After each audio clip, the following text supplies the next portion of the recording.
Hey everybody, welcome to another con support video. This one is on graphing from slope-intercept form. Let's go.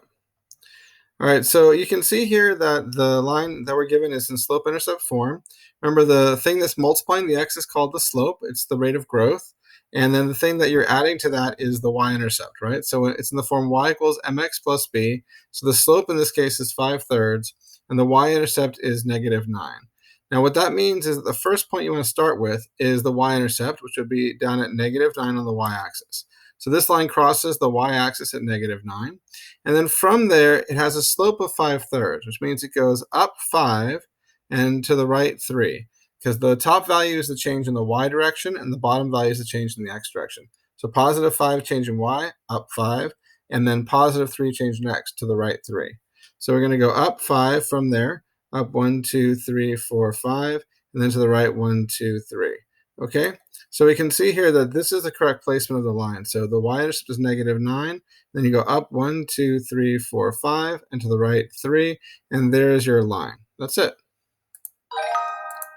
All right, the next one is a slope of -3, and then a y-intercept of +7. So you go down to -3 on the y-axis, and then you have a slope of, my bad. You go to +7 on the y-axis, the y-intercept is +7, and then you have a slope of -3. Now what that means is -3 over +1. So that means the change in the y direction is -3, the change in the x direction is +1. So it means down 3 and to the right 1. So from there you're going to go down 3 and to the right 1. So this is the correct line you're talking about.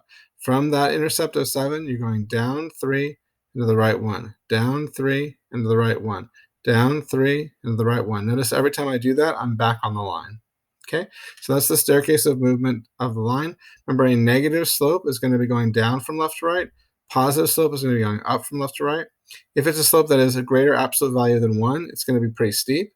And if it's a slope that's between 0 and 1 absolute value, it's going to be pretty gradual.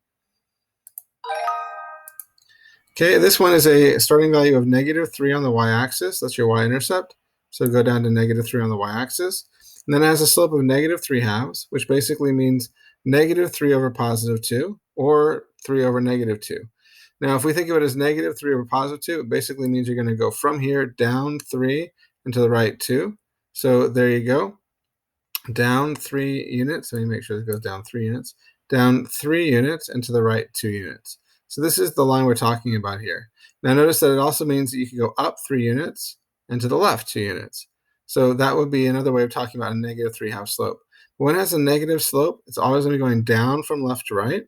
Okay, and remember we talked about -3/2 being absolute value greater than 1. It's pretty steep. That's pretty steep, right? This one's going to start at -9 on the y-axis, and then it's going to slope of 4. So you're going to go up 4 into the right 1, because the ratio 4 is 4 over 1. So change in y is 4, change in x is 1. You're going to go up 4 into the right 1, or down 4 into the left 1. So in this case, we're going to go up 4, 1, 2, 3, 4 into the right 1. So this is the correct line we're talking about.